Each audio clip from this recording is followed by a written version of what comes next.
गुलबर्गा शहर में कल रात हुई चोरी की वारदात के बाद आवाम में खौफ का माहौल बढ़ता जा रहा है।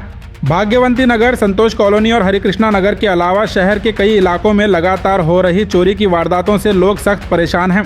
मकामी आवाम का कहना है कि रात के वक्त कुछ चोर हाथों में हथियार लिए खुलेआम गलियों में घूमते नजर आ रहे हैं और बंद पड़े घरों को निशाना बनाकर चोरी की वारदातों को अंजाम दे रहे हैं। कल रात एक घर में चोरी की कोशिश का मंजर सीसीटीवी कैमरा में भी कैद हुआ है, जिसके बाद इलाके के लोगों में मजीद खौफ पैदा हो गया है।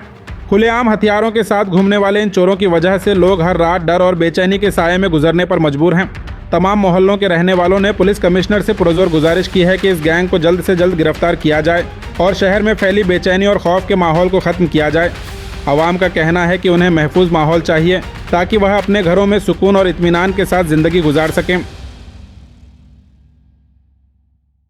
अगर आप गुलबर्गा में एक बेहतरीन सीबीएसई स्कूल की तलाश में हैं, तो आई इनोवेटिव इंटरनेशनल स्कूल में आपका स्वागत है। यहाँ मिलती है smart classes, experience teachers, labs और एक्टिविटी बेस्ड लर्निंग। एलकेजी से 9th तक एडमिशन्स ओपन है। ज्यादा जानकारी के लिए स्कूल विजिट करें।